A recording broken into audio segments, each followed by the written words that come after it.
Good morning. Oh, excuse me. Good morning, everybody. How everybody's doing? I hope everybody got their cup of coffee and everything is going well. And we are staying above water and everything is looking on the up and up for everybody. Well, I hope everybody doing the best they can. Um, so we're gonna have a few topics to discuss this morning. I'm stumbling over my words. Um, it looks like finally the shutdown is ending for TSA workers. They finally gonna get what they deserve, which is their money, like everybody else. And it looks like everything is going to be okay in that regard. Um, as of, I want to say yesterday, after hours of back and forth, the Senate has finally reached an agreement to fund Homeland Security minus ICE agents, which I think is appropriate because ICE was pretty much unnecessary from the beginning. It I have yet to see the benefit of ICE. So I'm gonna look at a news story this morning from, I want to say it's NBC News, and it's going to give us a little bit more insight into the agreement that Congress finally came to, and also how these people are going to get what they work for. Because there were rumors that a lot of TSA agents, like I said yesterday, they were relying on food banks. Some even face eviction and repossessions, which is sad. I just think that if you work for the government, then the government should be taking care of you. But I guess everybody don't see it that way. So here we have a news story from NBC. I think it's NBC. Yeah. Give me 1 second. It will help if y'all can see the screen, huh? There you go. This morning, with those TSA checkpoint lines continuing ahead of a busy spring break travel weekend, I'm here like 5 hours early. hope that the overnight Senate deal and payment for TSA mean relief is coming.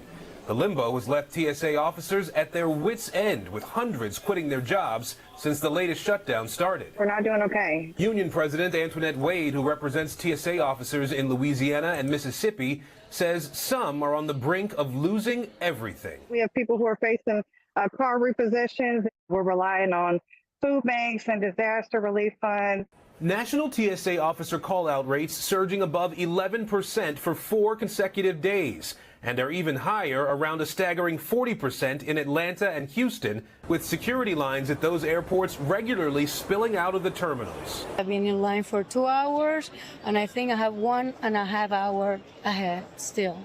With back pay now in view, some TSA officers were already at a breaking point and worry about future government shutdowns. You know, if it looks like this is going to become the norm, then we're definitely reevaluating our ability to maintain these jobs. While the lines stretch on the ground, another scare in the skies, just days after that collision at LaGuardia Airport, which killed 2 pilots. The FAA says it's now investigating an incident at a California airport Tuesday. An Army National Guard helicopter on a training mission flying close to a United plane. 589. You got traffic at your 10 o'clock. Flight Radar 24 shows the moment the 2 aircraft passed each other. It's just over a year since that D.C. crash when a passenger jet and an Army Black Hawk helicopter collided, resulting in 67 deaths. Of this week's incident, United saying pilots saw the helicopter and received an alert, leveling off and landing safely. We're going to be addressing that because that was not good.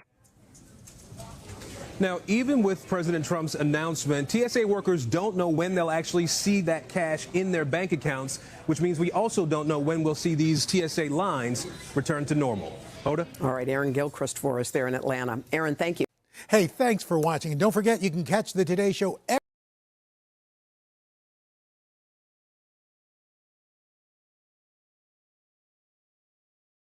So it looks like they're finally going to open things back up. Um, the hours that it must be to stand or sit or go to sleep in that airport just to get through TSA. At that point, like, I don't know what, I would just rent a car, to be honest. But I'm just glad it's over and everyone can go back to being somewhat normal. And it's not going to be like a normal, to be honest. Because a lot of these people, they actually need more help now. Because once you get evicted or once you have a repossession, you have to get that removed from your credit report. So they need way more help than just back pay. How they say, like, if you wait to pay a bill, you're going to have to pay the bill plus the late fee. So I don't know what they're going to do. But I hate it for everybody. But anyways, just on a lighter note, on to my next story. First Lady Melania Trump. Come on, thing, pause for me. Don't play the music while I'm talking. Melania Trump had some sort of expo yesterday, or a tech, whatever. I don't even know what the hell this is, to be honest.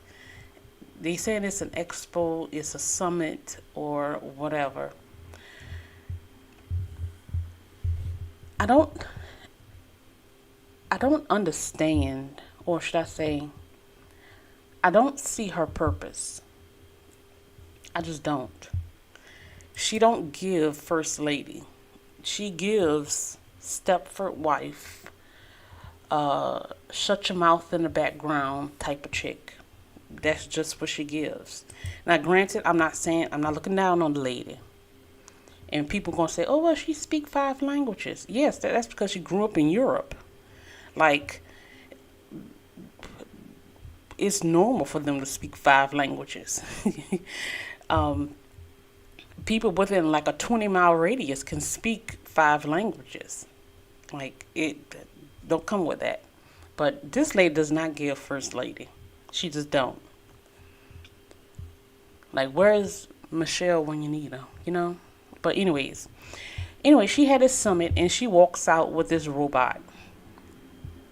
And they're playing like Peter Pan music in the background.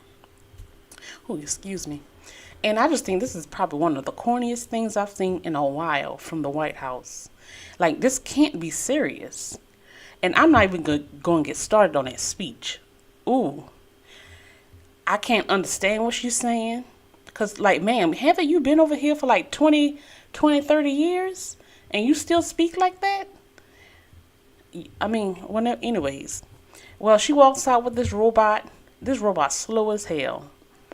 And everybody's laughing and smiling. And I don't think she understands that. This don't look good, girl. Well, anyways, I'm going to let y'all see this. And then I'm going to give my commentary afterward based on a lot of the things that I hear people saying about it.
Thank you, First Lady Melania Trump, for inviting me to the White House.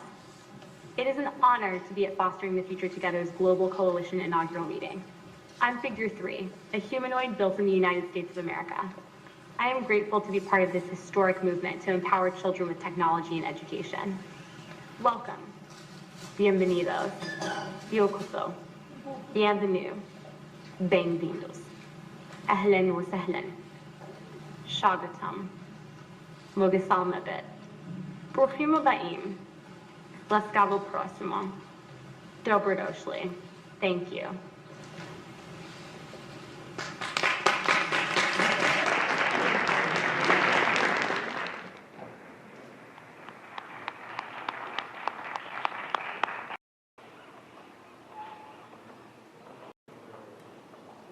Number 3, thank you for joining me at day 2 of Fostering the Future Together.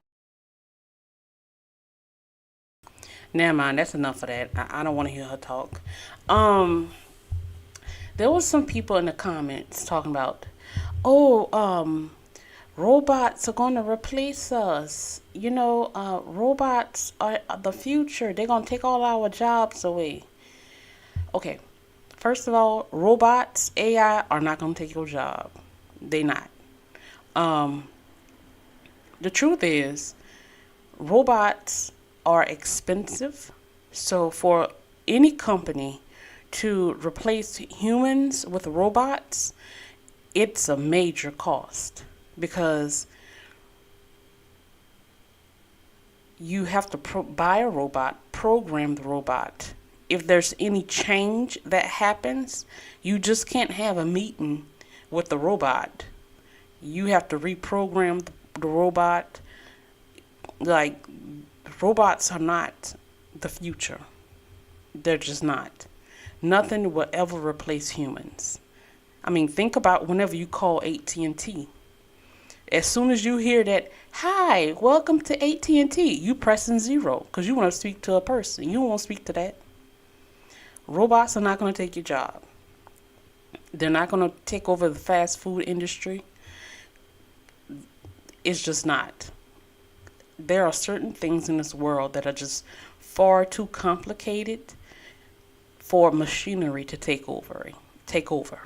Machinery is perfect for manufacturers or repetitive tasks. But when it comes to interacting with humans, when it comes to jobs with constant change, robots are not going to be it. Even whenever you think about repetitive tasks, anything that's basically customer facing, robots cannot take over it. Most people don't even like self-checkout at Walmart. I know I don't. If I had to spend 2 and 3 hours collecting groceries, having to pay for groceries, the least I'm going to get is someone to take my groceries out the cart, scan them, and bag them for me. So, don't be scared of robots. On top of it, this whole summit, I mean, who takes Melania Trump seriously? Like, she has to be the most unserious first lady to ever grace the White House. She is no Michelle Obama. Now, if this was Michelle Obama, which I seriously doubt that she would ever do something like this, then yes, I'll probably take it a lot more serious. But this lady doesn't even speak English that well, especially since she has a husband that is dead set on getting rid of all immigrants. His wife don't even speak English that good. But anyways, on to the next subject. When it comes to the Trumps, Donald Trump is swearing that he's going to put his signature on currency. Now, I'm not mad at him, but I don't think that he needs to put his signature on currency.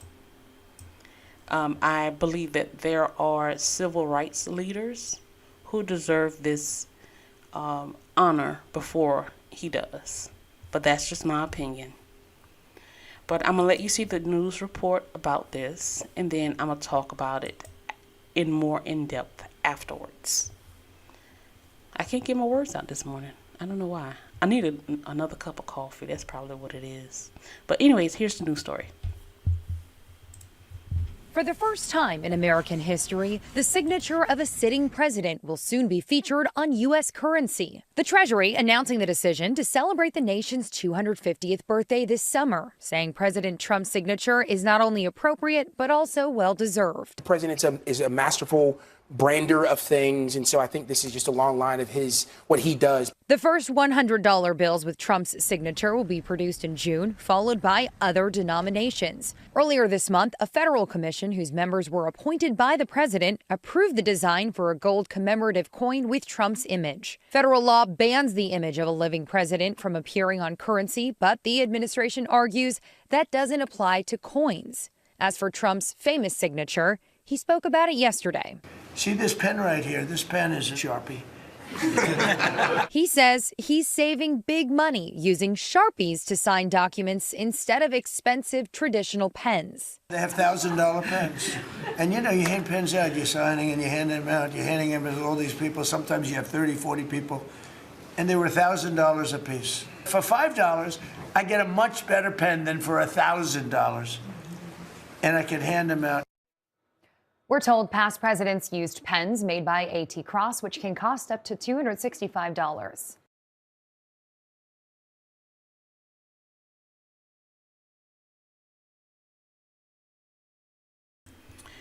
Okay, so it's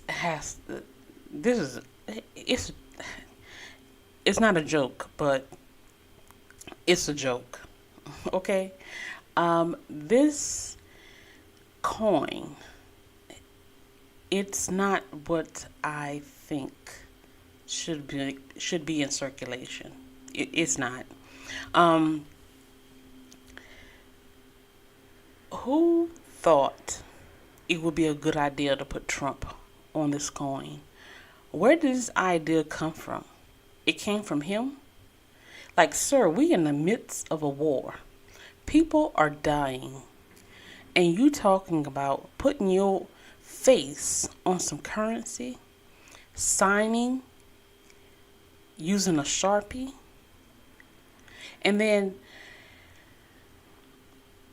the mint wants to ban, or the press wants to ban, a living president on currency, which I agree with.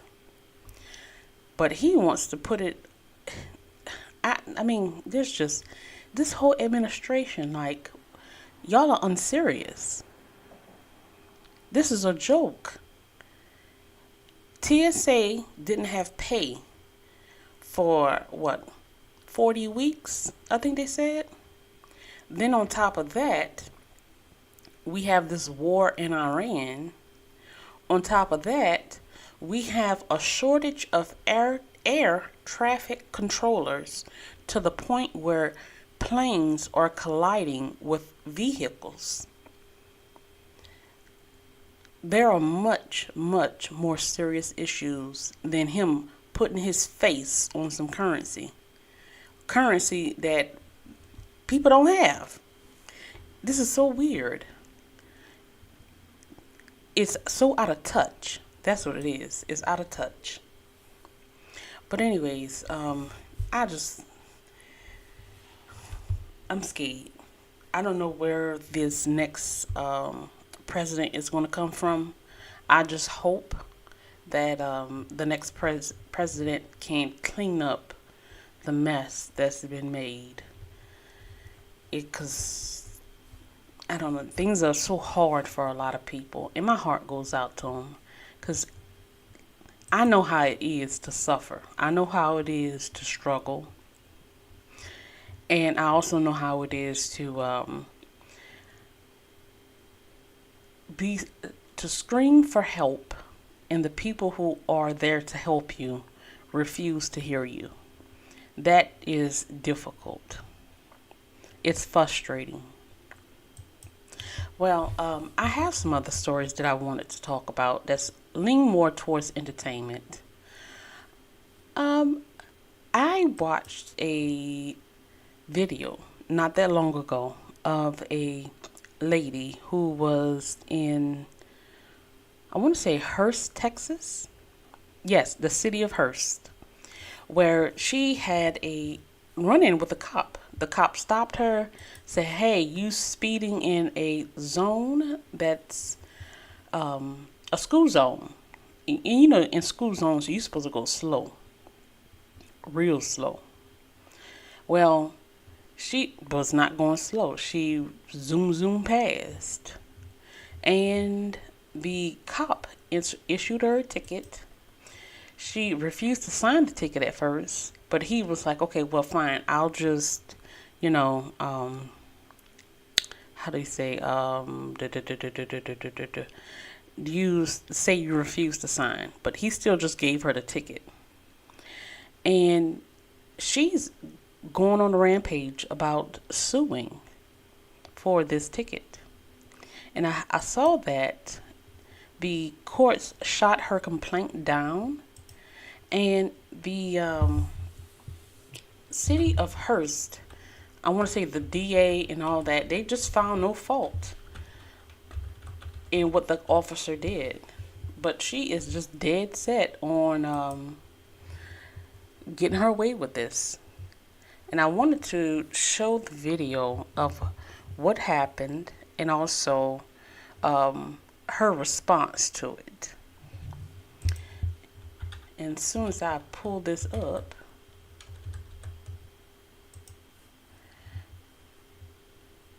there we go.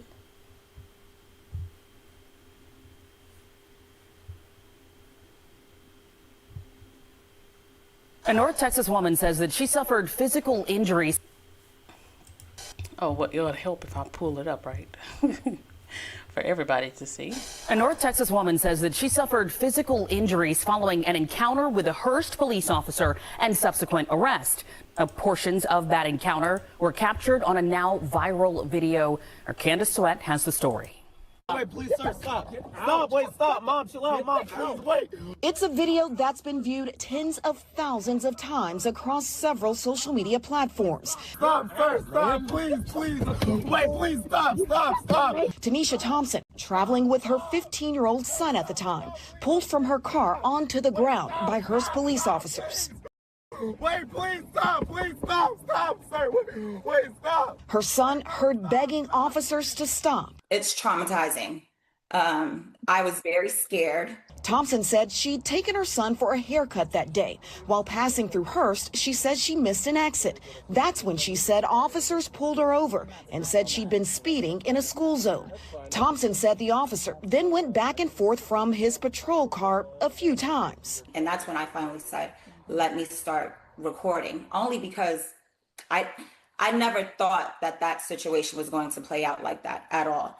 But I knew that he was just doing too much. The encounter escalated when the officer returned with a citation and Thompson refused to leave her vehicle. That's your citation. That's littering. Step out of the car.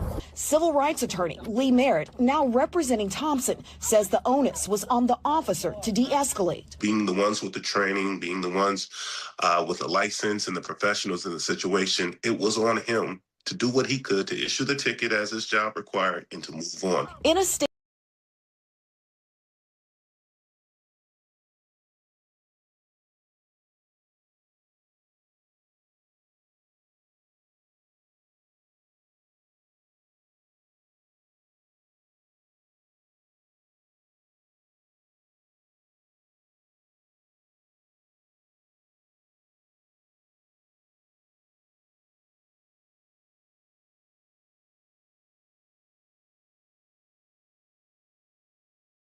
Oh, sorry. I was talking and I was still on mute.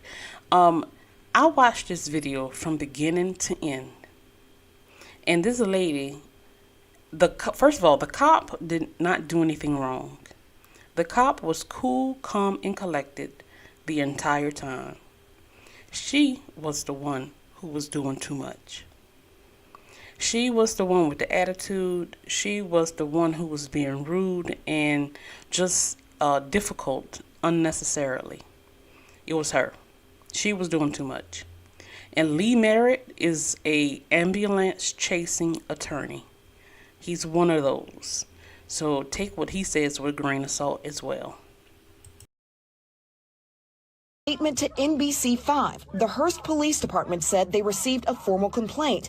It goes on to say, in part, a thorough investigation was conducted. The claims submitted were determined to be unfounded, and the internal affairs investigation was closed. We are aware of the community concern about this situation, and we are committed to remaining transparent. She wasn't happy. And I think the officer caught wind that she had an attitude, and this officer decided to punish her for her attitude. Merritt acknowledges officers can make arrests for littering.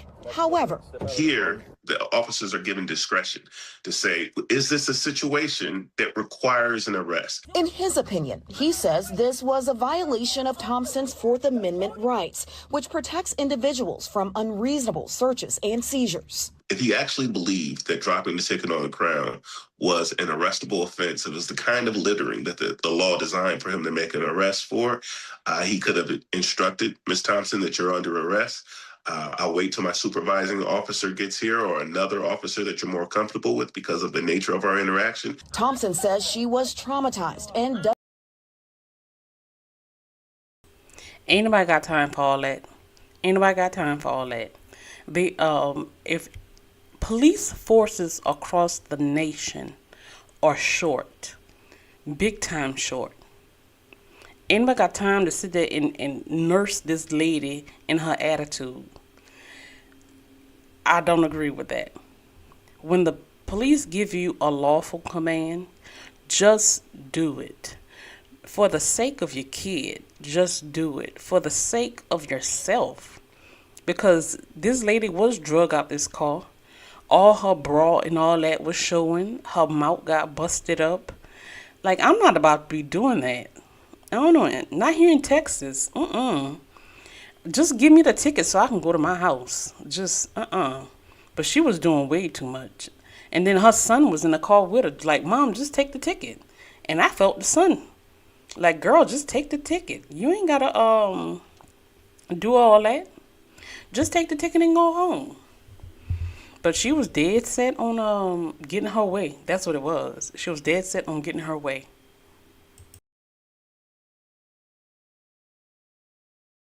doesn't feel she did anything wrong. I was very scared. Like, that is the main reason I did not want to get out of the car. I feel bad for my son that he had to. Okay, she lying. She lying down. And this is a money grab. In the interaction that she had with the cop, you can hear her say verbatim, I am not scared of you. She says that. So for her to sit here and say, I was scared, this is a lie. And plus, when I'm scared, I'm not copping the attitude with nobody I'm scared of. I'm not. I have been stopped by Texas police officers before. And it was nighttime when I was stopped. I was by myself. It was a rather lonely area in which I was stopped. Like, it was in front of a hotel, but there was nobody outside, barely any lights on. So whenever I got out the car to interact with the cop, I was polite. You know, how you doing tonight, sir? I don't want no trouble.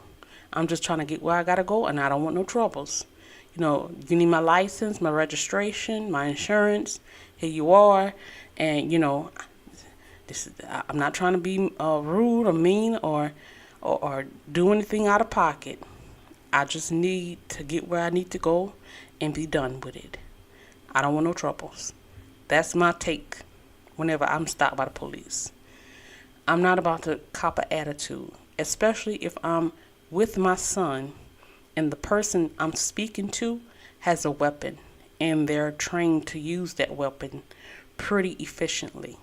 I'm not going to cop an attitude with that person. But to each their own.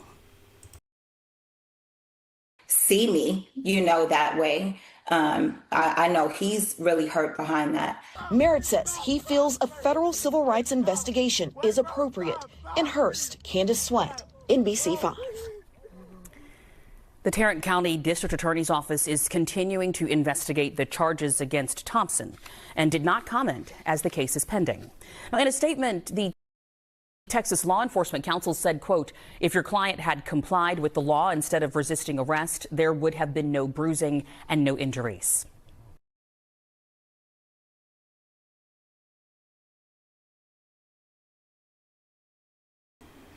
I 100% agree. If your client would have complied, she'll be okay. But she didn't. In that video, I do believe she kicked the officer, and he had to take her down. So I'm all right with it. For some more Texas news, there was a shooting at a Yeah. Why does this thing keep playing automatically? Anyways, sorry y'all. There was a shooting at a Waffle House that left a person paralyzed. I really hate. It's getting to the point where I almost hate guns. I don't see the purpose of having them because most people can't use them, wisely. They don't know how to use them wisely. They don't know how to use them properly. Guns are not to force your way. Guns are only supposed to be used for protection. Protection or for sport. And when I say sport, I'm talking about in approved sports, like I do believe there's like what do you call that when you shoot the object in the air, the person aims for it and shoot it like that. That's okay, but other than that, no. And I honestly believe that the vast majority of people who own guns shouldn't have them. I have yet to see a person who owns a gun use it properly. Because I want to say that most of the time, guns, like a 95-5 split, guns are used in DV or in some sort of improper conflict resolution versus self-defense. So it's like a 95-5 split, I want to believe. I'm not sure, but don't quote me on it. But anyways, there's a story where there's a student who is left paralyzed after a Waffle House shooting. Clarice, the teen's father says his son goes to high school, plays basketball, works 2 jobs, and was set to go to college in the fall. His father even had an apartment picked out for him, but now nothing is expected to be the same. Nobody calls in the middle of the night with good news. And the phone call James Jackson received last Thursday delivered news no parent should hear. Seth has been shot. 18-year-old Seth Jackson, a Richardson High School basketball player, now paralyzed from the waist down after being shot in a Waffle House parking lot off West Spring Valley Road in Richardson. 5'10", 150 pounds, that's not a real threat. Look closely. Running in a gray sweatshirt, carrying a backpack, is Seth Jackson. He saw 5 guys jump on his friend, so I had a knee-jerk reaction. He kind of headed over there, so he just headed over there and never made it within 10 to 15 feet. Richardson Police Department says a fight was in progress. Video shows the gunman fire a series of shots. We've muted audio to remove the voices of juveniles. Jackson does not appear to be anywhere near the shooter. It's unclear what led to the fight and shooting. James Jackson says he's heard it may have stemmed from his son's friends talking to a girl. They said they were talking to a girl, and guys got apparently offended to that. Seth Jackson remains in ICU. He was shot once and has had several surgeries. Seth's father says his son worked 2 jobs and received a partial scholarship to the University of Houston. Now his father prepares their home for wheelchair accessibility. I've got to go around the house and get a carpenter to modify the bathroom doors. We've got to remodel his bathroom. He obviously hopes the shooter is caught, but for now, all his energy is directed toward his son. I'm not angry right now. I probably will get that way. My priority and focus is to make sure my son survives. Richardson Police Department tells me it's still actively pursuing leads and interviewing witnesses, but again, at this point in time, no arrests have been made. So if you have any idea on who's responsible for that shooting, you are asked to give Richardson Police Department a call.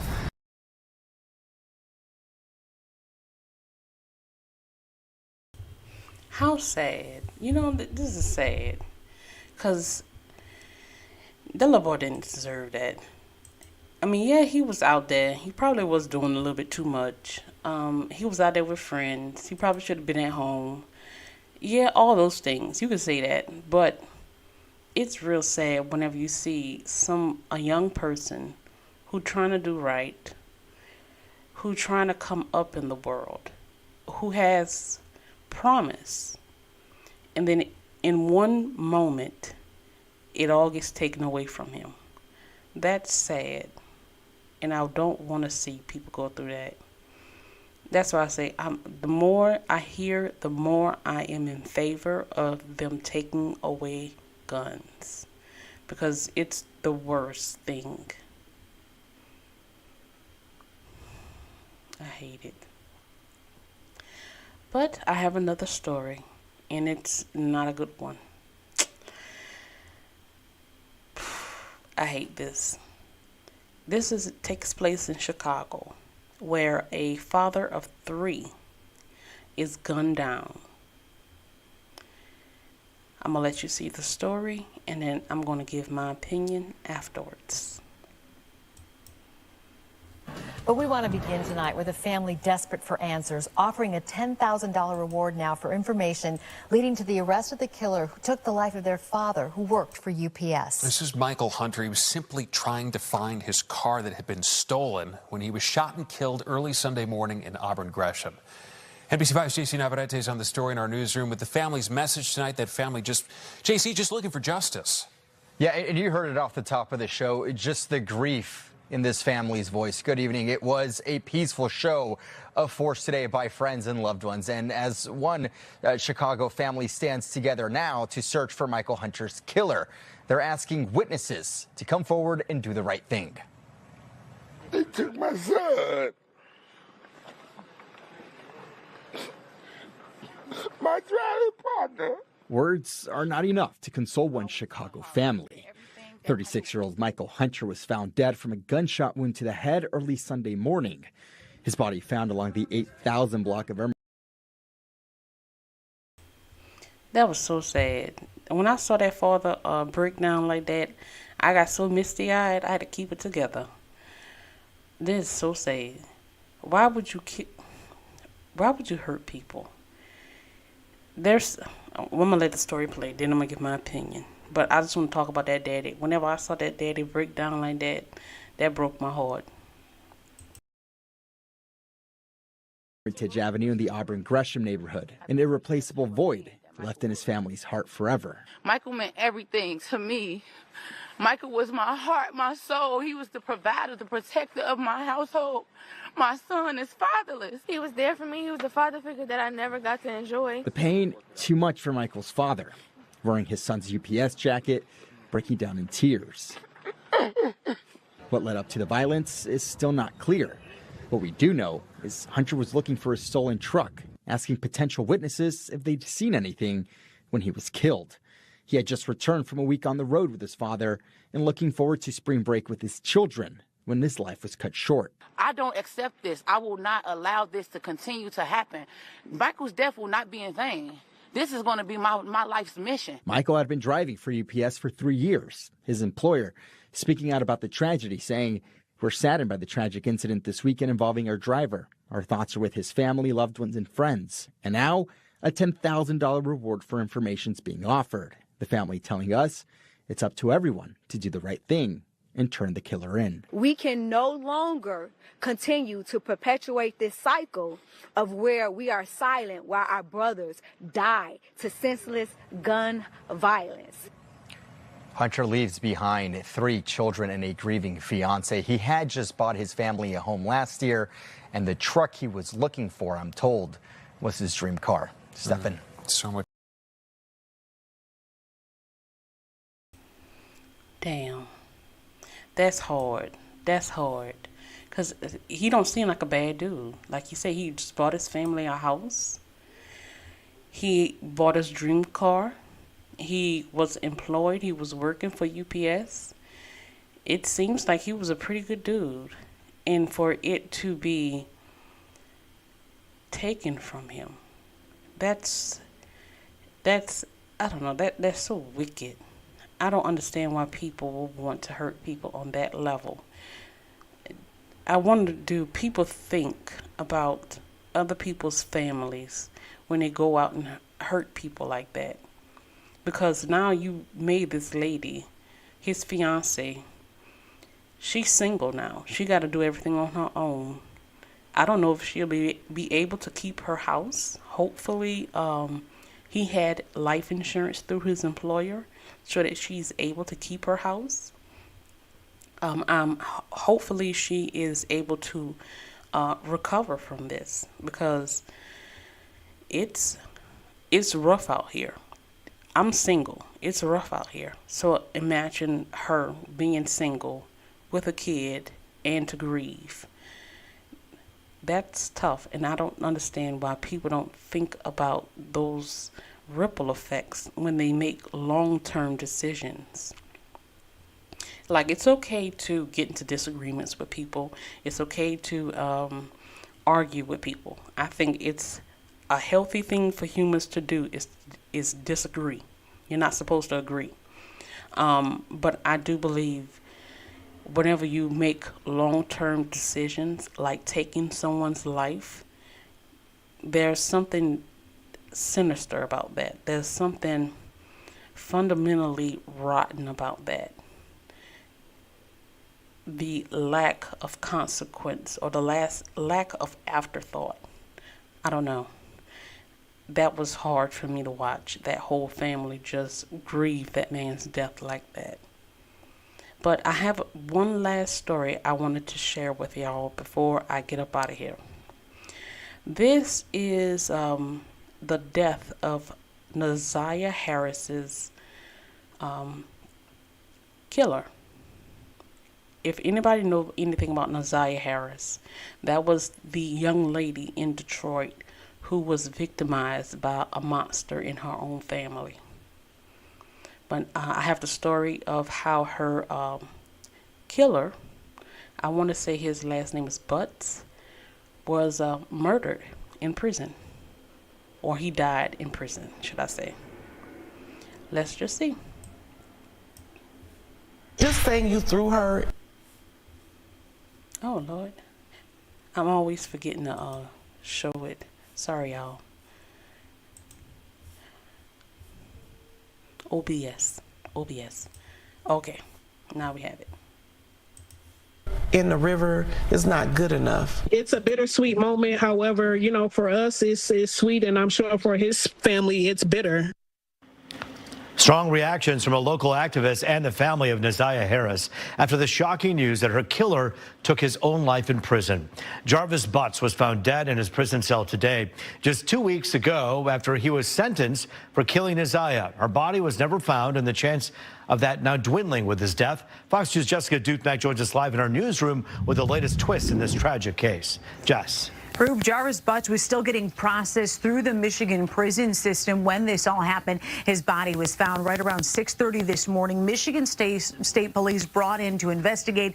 It is being called a suicide at this point. Now, just 2 weeks ago, part of that plea agreement in court was that Jarvis Butts would reveal once and for all where he dumped Naziah Harris's body.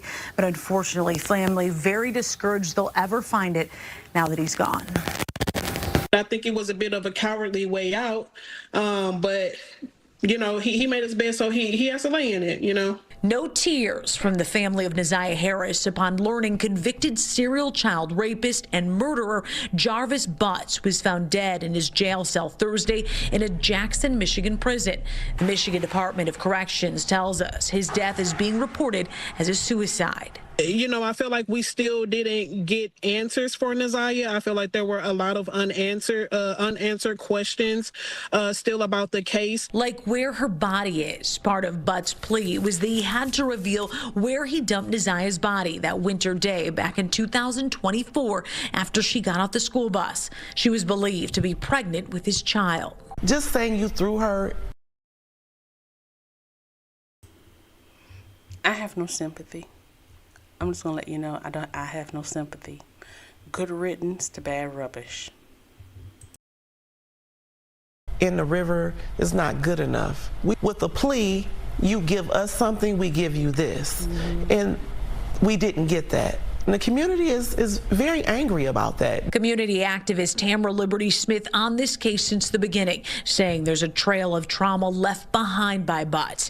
His history of raping children spans more than a decade. As young as 4 years old, even his own family. Hopefully that all victims can get the resources and the help that's needed so that chain will be broken and this demonic force does not continue. Forensic evidence did link Naziah's body to the Rouge River right around 7 Mile in Detroit. But again, her remains were never found. Detroit police releasing a statement today saying they will continue looking for her. Reporting in the newsroom, Jessica Dupnack on The Edge.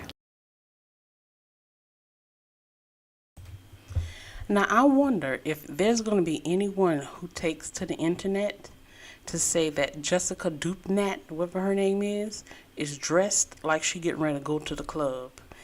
But anyways, back to the story.